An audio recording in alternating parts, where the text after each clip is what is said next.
সাধারণত যা হয় এক্ষেত্রেও তাই হলো। যদিও আমার নিজের কাছে ব্যাপারটা খুব হাস্যকর এবং অসম্ভব বলে মনে হচ্ছিল, কিন্তু গিন্নি যখন জেদ ধরলেন এটা করতেই হবে, বললাম বেশ করো। সমস্যা হনুমান। তাদের জ্বালায় জীবন অতিষ্ঠ হয়ে উঠেছে। আমার গোলাপ ফুলের শখ আছে। খানিকটা জায়গা লোহার তার দিয়ে খাঁচা মতো করে তার মধ্যে বেশ কয়েকটা গোলাপ গাছ লাগিয়েছি। হনুমানরা আমার চেয়েও বেশি গোলাপ রসিক। সুযোগ পেলেই গোলাপের কুঁড়িগুলো খেয়ে ফেলে। যতদিন জাল দিয়ে ঘিরতে পারিনি ততদিন অশান্তির অন্ত ছিল না। কিন্তু সমস্ত বাড়ি, ছাদ, হাতা, উঠোন এসব তো আর জাল দিয়ে ঘেরা যায় না, তাই সমস্যারও সমাধান হয়নি। আমার গিন্নি অনেক মেহনত করে রোদে বসে বসে বড়ি দিয়েছিলেন, তা হনুমানের পেটে গেছে।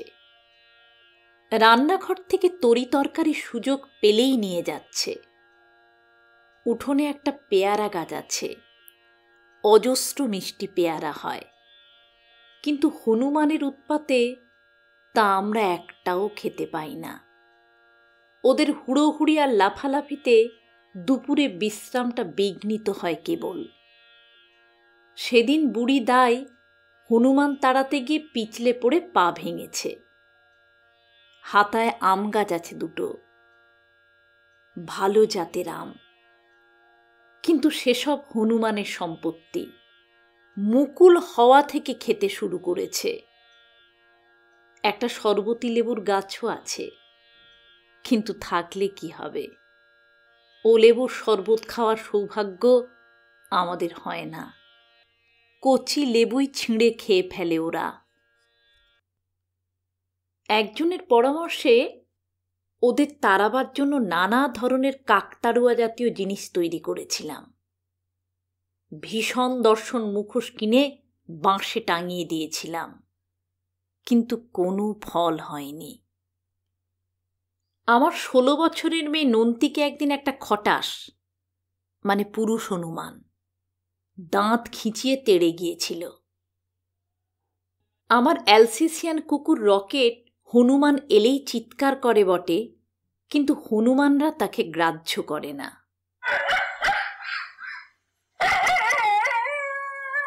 উঁচু পাঁচিলে বসে অথবা গাছে বসে মিটমিট করে চাইতে চাইতে মনের আনন্দে লুটপাট করা পেয়ারা খেতে থাকে।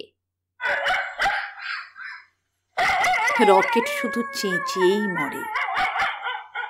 নিম গাছের, আম গাছের কচি কচি পাতাগুলোকে পর্যন্ত চিবিয়ে খেয়ে ফেলে হনুমানরা।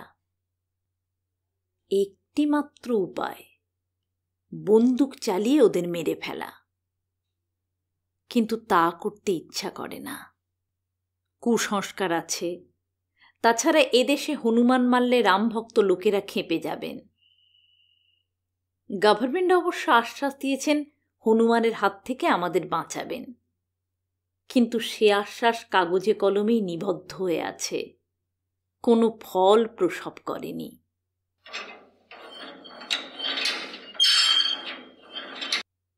এমন সময় একদিন আমাদের প্রতিবেশী হিমাংশুবাবু বললেন, একটা উপায়ের কথা শুনেছি, যদি করে দেখতে পারেন কাজ হতে পারে। কি উপায়? খানিকটা মদ কিনে এনে তাতে ছোলা ভিজিয়ে রেখে দিন সমস্ত রাত্রি। মদে ছোলাগুলো যখন বেশ ফুলে ফুলে উঠবে, তখন সেগুলো ছাতে রেখে আসুন। হনুমানগুলো এসে খাবে সে ছোলা, খেয়ে তাদের নেশা হবে, পা টলতে থাকবে, তাড়া দিলে লাফাতে গিয়ে পড়ে যাবে। তারপর দেখবেন আপনার বাড়িতে আর আসছে না। কেন? লাফাতে গিয়ে কোনো হনুমান যদি পড়ে যায়, তাহলে সে সমাচ্যুত হয়। অন্য সব হনুমান তাকে তাড়া করে, সুতরাং কোনো হনুমানই এরপর আর আপনার বাড়িতে আসতে চাইবে না। হিমাংশুবাবু বহুদর্শী প্রবীণ লোক, তাঁর কথার প্রতিবাদ করলাম না। তিনি চলে যাবার পর গিন্নি বললেন, করেই দেখো না, খরচ তো খুব বেশি নয়, কতই বা দাম হবে এক বোতল মদের? ছোলা তো বাড়িতেই আছে। হেসে উড়িয়ে দেবার চেষ্টা করলুম, পাগল হয়েছ নাকি? ঠিক তার পরদিন হনুমানরা এসে আমার বাড়ির উঠোনে যে জুঁই গাছটা ছিল সেটা মুড়িয়ে খেয়ে গেল। পেঁপে গাছের চারা ছিল একটা, সেটার ঘাড় মোটকে খেয়ে গেল কচি পাতাগুলো। গৃহিণী জেদ ধরলেন, আজই মদ নিয়ে এসো, আজ রাত্রেই তাতে ছোলা ভিজিয়ে রাখবো আমি। হিমাংশুবাবু বাজে কথা বলার লোক নন। অবশেষে আনতে হলো 1 বোতল মদ। গৃহিণী বললেন, 1 বোতল মোটে এইটুকু? অনেক হনুমান যে, অন্তত পোয়াটাক ছোলা তো ভেজাতে হবে। আর 1 বোতল আনো। নিয়ে এলাম আর 1 বোতল। পরদিন সকালে একটা মাটির বড় গামলায় মদস্ফীত ছোলাগুলো রেখে এলেন গিন্নি ছাতে। হনুমানও এলো একটু পরে।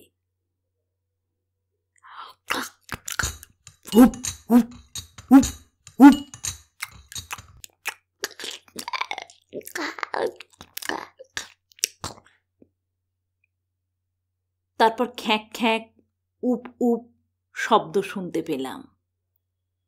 মনে হলো কতকগুলো হনুমান ভয়ে পালাচ্ছে।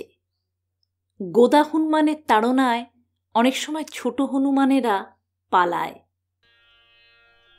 তারপর সব চুপচাপ, কোনো সাড়া শব্দ নেই। আমার মনে একটা বৈজ্ঞানিক চিন্তা এলো। ডারউইনের মতে হনুমানরাই আমাদের পূর্বপুরুষ, কিন্তু আমরা বিজ্ঞানের সহায়তায় সমস্ত প্রকৃতির ওপর জবরদখল জারি করে বসে আছি। নিজেরাই সব লুটে পুটে খাচ্ছি, আর কাউকে কিছু দিচ্ছি না। আমাদের পূর্বপুরুষদের বঞ্চিত করতে কিছুমাত্র সংকোচ নেই আমাদের। এটা কি উচিত? চিন্তাস্রোতে বাধা দিয়ে নন্তি এসে বলল, বাবা, সব হনুমানগুলো ওদিকের গাছে বসে আছে, খালি গোদা হনুমানটা নেই। ছাদে গিয়ে দেখে আসে কি হলো।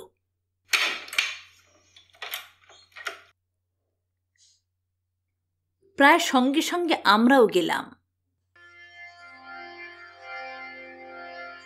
গিয়ে যা দেখলাম তা অপ্রত্যাশিত।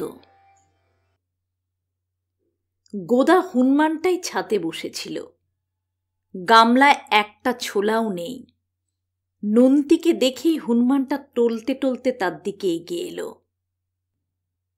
তারপর তার সামনে হাঁটু গেড়ে বসে হাত জোড়ো করে করুণ দৃষ্টিতে চেয়ে রইল তার মুখের দিকে।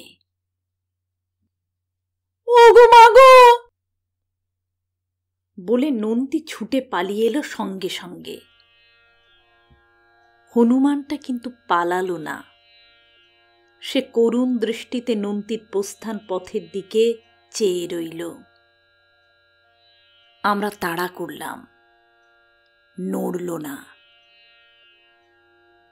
দেখলাম তার চোখ দিয়ে জল পড়ছে।